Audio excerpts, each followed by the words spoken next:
resumir um pouquinho o que eu fiz nos últimos 2 anos e meio.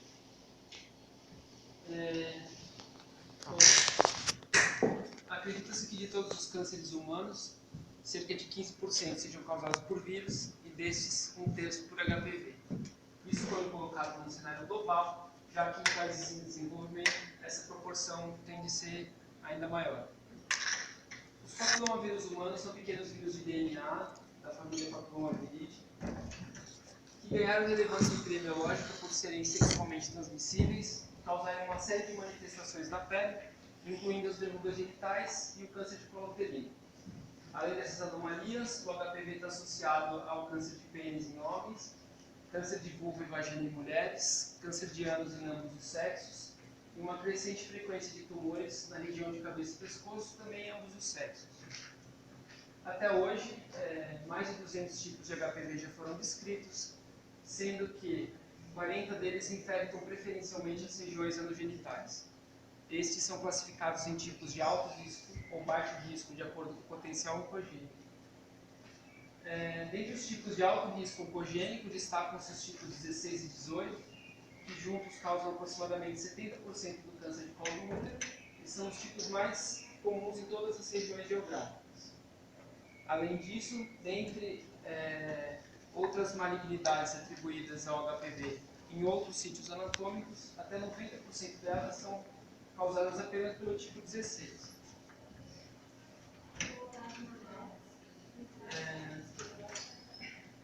Estruturalmente são vírus não envelopados de aproximadamente 50 nanômetros de diâmetro, simetria icosaédrica, formado por esse capsídeo composto por 72 capsômeros pentaméricos, que encerram um DNA dupla fita circular de aproximadamente 8.000 pares de bases.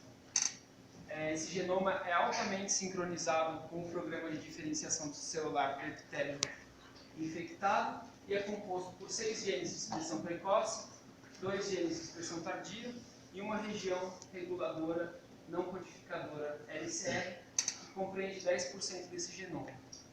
Do ponto de vista regulatório, ele tem duas regiões promotoras, uma precoce e uma tardia, com dois sítios de poliadenilação, uma origem de replicação e 4 sequências palindrômicas consenso para ligação da proteína E2. Brevemente falando de algumas das suas proteínas, os produtos de expressão dos genes L1 e L2 têm função estrutural e compõem os pentâmeros do capsídeo. O gene L1 é a região mais conservada entre os diferentes tipos de HPV e por isso utilizado no estudo de taxonomia. Adicionalmente, seu produto de expressão forma a superfície externa desses pentâmeros, que é a região mais imunogênica do HPV e por isso utilizado no desenvolvimento de vacinas profiláticas. A proteína E1 é uma DNA helicase, que junto com o E2 é capaz de reconhecer o sítio de ligação na LCR viral e promover a replicação do vírus. E2, além de cooperar no processo de replicação, é uma proteína reguladora da transcrição. E4 é uma proteína expressa nas camadas mais diferenciadas do epitélio e está relacionado tanto com a maturação da partícula viral quanto a promoção de instabilidade das citoquinativas celulares. E5 está relacionado ao processo de evasão do sistema imune, já que promove uma alcalinização dos endossomos que inibe a exposição dos antígenos junto às moléculas de MHC. E as mais importantes são proteínas virais E6 e E7, que eu vou enfatizar um pouquinho mais para frente.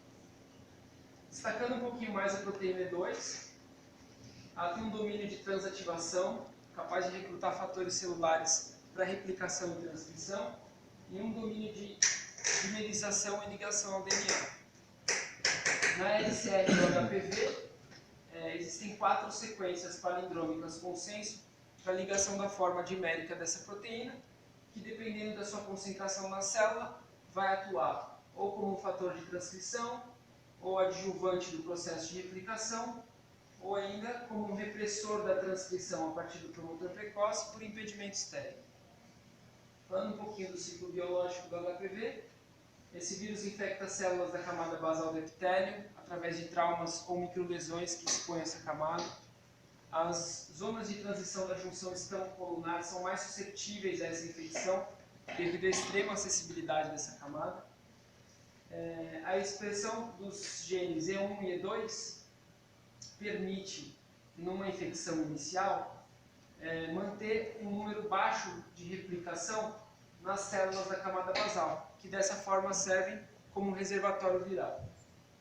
Na camada suprabasal, a expressão das oncoproteínas E6 e E7, embora parcialmente restringidas pela ação de E2, faz uma série de interações com proteínas celulares que leva à reativação, reentrada no ciclo celular com reativação de síntese de DNA, o que favorece a replicação viral e, consequentemente, aumenta a proliferação celular. Nas camadas mais diferenciadas do epitélio, ocorre a expressão dos genes tardios L1 e L2, que formam o capsídeo viral.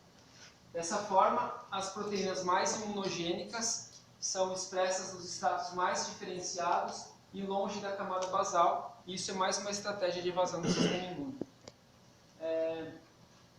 Por último, essas partículas virais são automontadas e liberadas através de um ciclo não lítico, diretamente no ambiente externo.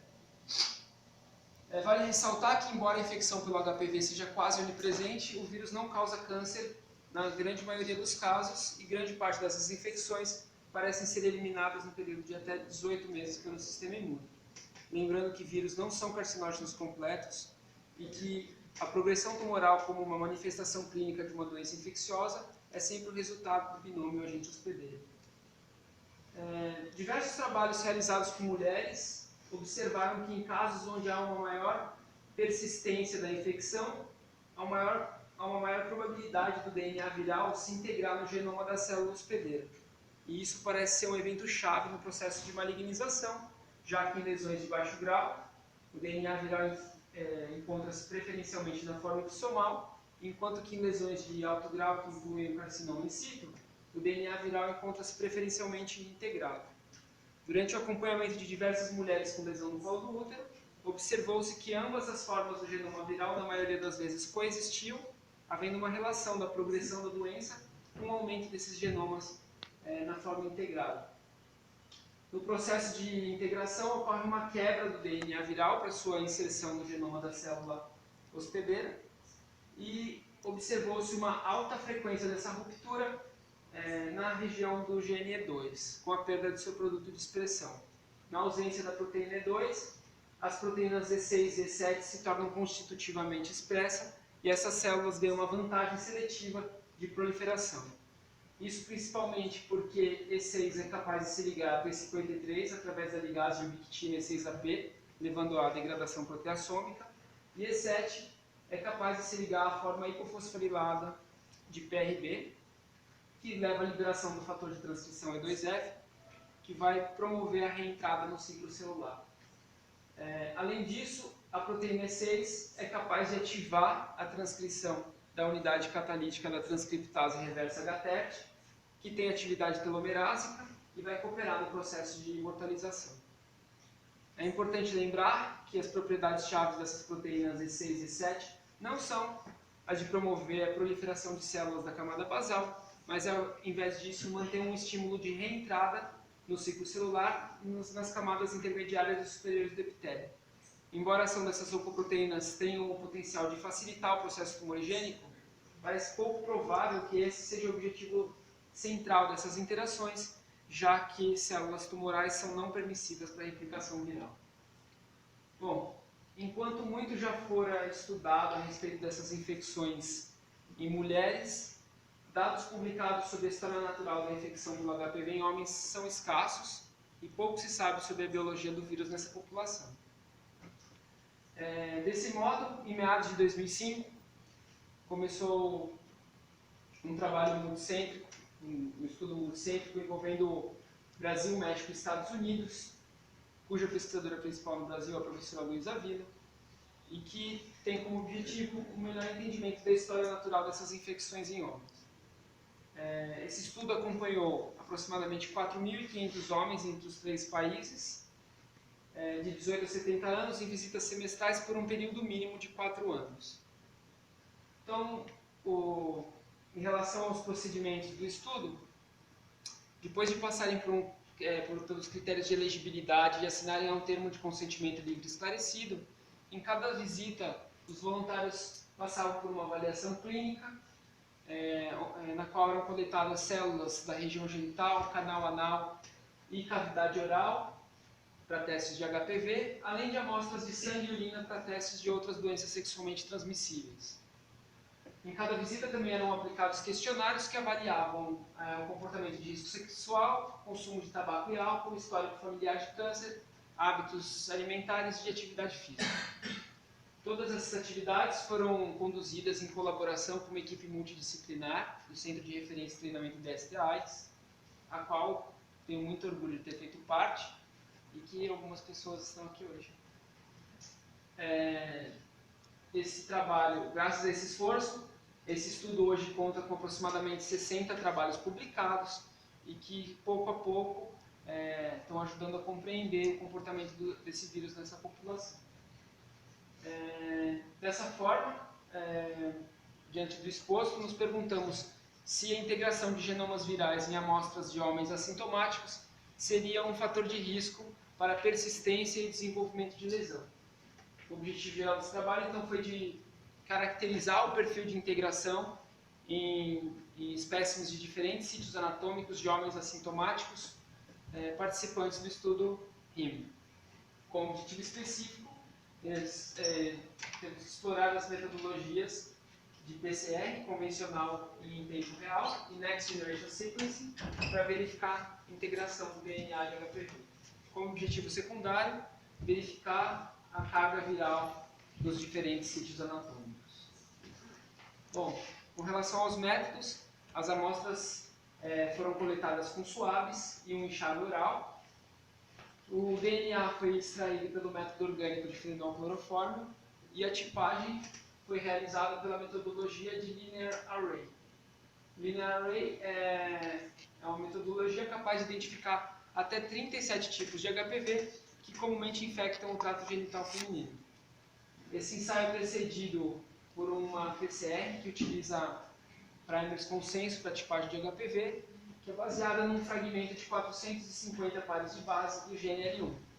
O produto amplificado ele é desnaturado e hibridizado em tiras que contém sondas oligonucleotídicas mobilizadas em alturas pré-determinadas e, de acordo com o padrão de hibridização, são determinados os tipos de HPV. As metodologias para verificar a integração do HPV e carga viral foram desenvolvidas pelo nosso grupo e anteriormente utilizadas em amostras de sepse uterina. Então, amostras positivas para HPV-16 são testadas quanto à sua integridade através de uma PCR convencional que amplifica um fragmento de 850 pares de base do gene da beta-quitina humana. Esse é o nosso controle de qualidade. Seguimos então para os ensaios para verificar a integração, que através de duas PCRs convencionais, que abrangem 25% do gene E1 e o gene E2 completo. A primeira reação gera um fragmento de 877 pares de base, que vai avaliar a porção 5' do gene E2, enquanto que a segunda gera um fragmento de 766 pares de base, que vai avaliar a porção 3'. A ausência de amplificação de quaisquer dos fragmentos significa que a amostra contém a forma, a amostra reflete a perda parcial do gene E2, e essas amostras são classificadas como tendo DNA viral integrado, enquanto que a amplificação de ambos os fragmentos significa que a amostra contém a forma epissomal. Para discriminar entre amostras que contêm exclusivamente a forma epissomal e amostras que contêm tanto a forma epissomal quanto integrada, nós realizamos duas reações quantitativas de PCR em tempo real dos genes E6 e E2, onde uma razão entre E2 e E6 igual a 1 significa que a amostra contém exclusivamente a forma epissomal, enquanto que uma razão E2 E6 menor que 1 significa que a amostra contém tanto formas mistas, tanto formas epissomais quanto formas integradas. Isso é conseguido através do uso de curvas padrão, que foram elaboradas usando plasmídeos contendo o genoma completo do HPV-16 como inserto em reações de PCR em tempo real. Para os ensaios de carga viral, utilizamos a razão entre a quantificação absoluta do gene E6 de HPV-16 pela metade da quantificação absoluta do gene da beta-globina humana através de uma outra curva padrão. Então, para esse ensaio, eu iniciei o processo de padronização utilizando amostras genitais, anais e orais, previamente isentas da infecção pelo HPV, e prossegui com a adição de diferentes concentrações de plasmídios, contendo o genoma completo de HPV-16, de modo que se formou um padrão bem definido no intervalo entre meia cópia por célula até 100 cópias por célula. Baseado nesse padrão, eu otimizei as reações, já que o DNA dos diferentes sítios anatômicos mostravam uma integridade, uma qualidade bastante heterogênea com relação à integridade. Como controles de precisão e reprodutibilidade dos ensaios das curvas padrão em estimar a carga viral, utilizei o DNA das linhagens celulares SIRA e CASC, que tem um número conhecido de cópias por célula, e aqui são as curvas coincidentes entre a quantificação de 10 nanogramas de SIRA e do meu padrão de uma cópia por célula, mostrando que essas curvas elas cumpriram com o papel delas. Então foram selecionadas algumas amostras positivas para HPV-16 dos 3 sites onde ocorre a pesquisa, Brasil, México e Estados Unidos, e adicionalmente incluímos algumas amostras positivas também pela metodologia de Luminex, totalizando 69 amostras de esfregaços genitais, 44 amostras de canal anal e 12 amostras de cavidade oral. Então, partimos do critério que, para avaliar a integração, essas amostras deveriam ser positivas pelos 3 métodos de detecção de HPV e que elas deveriam amplificar o fragmento de 850 pares de base do gene da beta-quitina humana que a gente utilizou como controle de qualidade. Dessa forma, foram incluídas nas análises 39 amostras de esfregaços genitais, 13 amostras de canal anal e 4 amostras de cavidade oral. Das amostras genitais, baseado nessa metodologia, foi observado, então, 13 amostras que continham apenas a forma epissomal, 2 amostras que se apresentaram exclusivamente integradas e 24 amostras que se apresentaram com formas epissomais integradas. Entre as amostras de canal anal, 3 foram encontradas exclusivamente epissomais, 2 exclusivamente integradas e 8 continham as formas integradas e epissomais. E com relação à cavidade oral, 2 amostras se apresentaram integradas, uma epissomal e uma continha as 2 formas do genoma viral. Baseado nesses resultados, concluímos que essa metodologia tem algumas limitações, que incluem que a integridade do DNA é um fator importante para se determinar a integração viral por esse método, já que, por causa da integridade do DNA, eu não consegui, muitas vezes, amplificar o fragmento de 850 pares de base do gene da beta-quitina humana, que era o nosso controle de qualidade. A integração só pode ser determinada por essa metodologia em amostras positivas por linear array, que ampliam um fragmento maior, mostrando que a integridade também é um fator importante.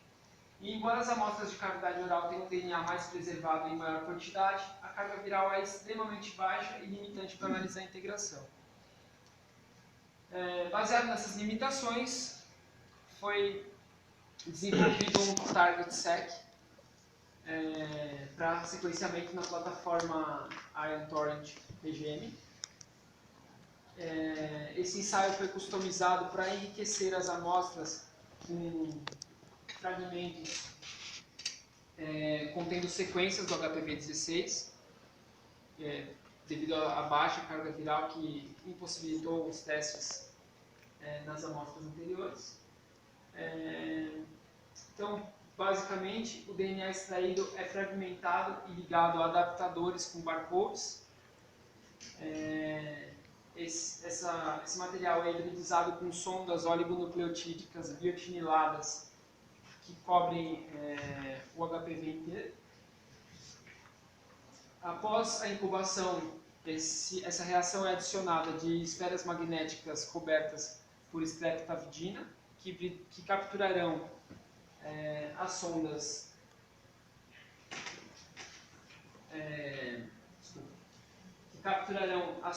que hibridizaram com o nosso DNA de interesse. Esse material, esses fragmentos são isolados, amplificados e sequenciados, e depois alinhado contra os genomas de referência.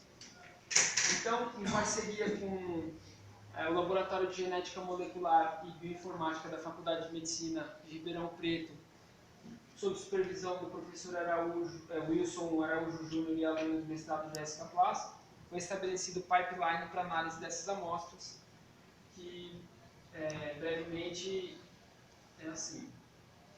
Os dados brutos obtidos da plataforma de sequenciamento no formato FASTQ são submetidos a uma avaliação de qualidade através do programa FastQC e através do parâmetro de qualidade de sequência por base, que utiliza o Phred Score. A partir disso são estabelecidos os critérios para a inclusão das reads nas análises. As análises são realizadas pelo programa VirusClip, que é uma ferramenta bioinformática capaz de detectar reads que mapearam parcialmente no genoma viral e parcialmente no genoma humano.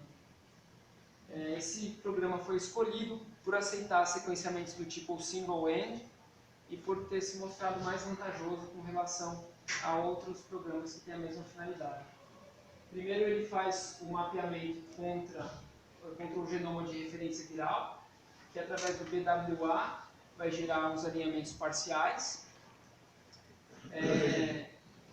As reads parcialmente alinhadas são, então, mapeadas contra o genoma de referência humana, através de uma versão autônoma do BLAST. E então são encontradas as quimeras que representam a integração do genoma viral.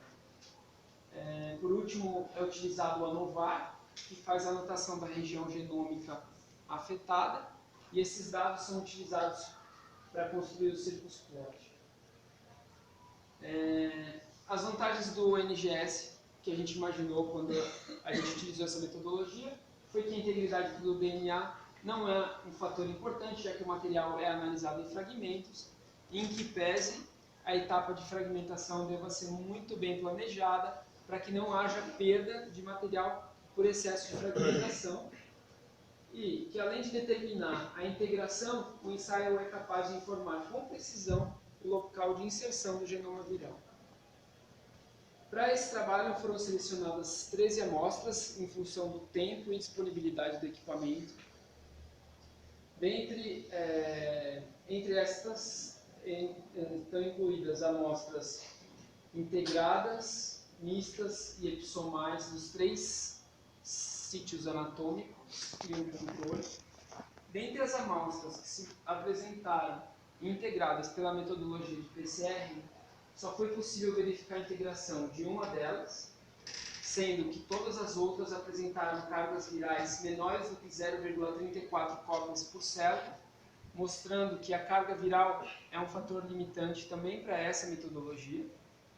Dentre as amostras que foi detectado apenas o genoma viral de forma integrada, a gente pôde confirmar esse resultado por essa metodologia, enquanto que as amostras que se apresentaram mistas, também não foi possível verificar essa condição através dessa metodologia, e apenas uma das amostras apresentava fragmentos para HPV, porém apenas mapeados contra o genoma viral, o que é mais provável de acontecer em amostras que contêm a forma puramente epissomal.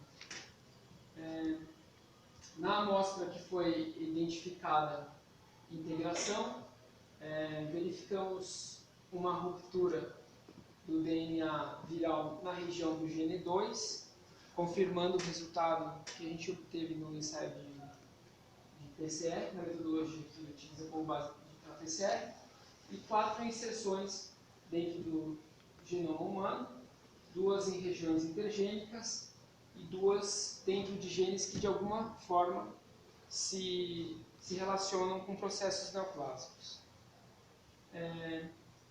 Baseado nesses resultados, concluímos que as 2 metodologias exploradas se mostraram eficientes para detectar a integração viral. A carga viral foi extremamente variável, tanto entre os diferentes sítios anatômicos, quanto dentro do mesmo sítio anatômico. Variou entre 8 vezes 10 a menos 5 a 14.500 cópias por célula, sendo que as cargas virais baixas podem ser um fator limitante para verificar a integração por ambas as metodologias. As amostras positivas para PCR em tempo real e no Minex, mas negativas para Linear Array, tinham cargas virais menor que 0,28 cópias por célula para canal anal, menor que 0,3 cópias por célula para cavidade oral e menor que 0,15 cópias por célula para a região genital. Isso reflete a sensibilidade dos diferentes métodos. E a alta frequência de formas mistas de integração está apoiada pela literatura e corrobora com o fato de que a integração pode ser um evento precoce na história natural dessas infecções. Finalizo com a perspectiva que a amplificação desses dados com algumas dezenas de amostras servirão de base para a discussão acerca de genomas livres ou integrados nas devidas análises epidemiológicas. Gostaria de agradecer às pessoas, agências de fomento e instituições que possibilitaram a realização desse trabalho. Obrigado.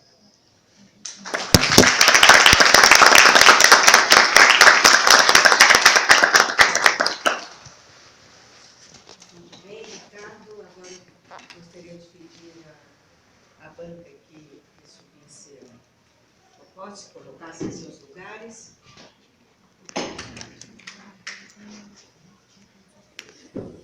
Gostaria de convocar o Dr. Sérgio Mancini Nicolau, professor associado do Departamento de Ginecologia da Universidade Federal de São Paulo, no FESP, por favor.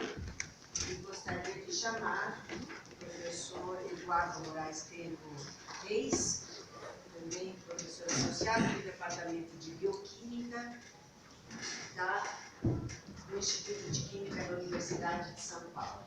E como é de praxe, a palavra será concedida inicialmente ao colega proveniente da instituição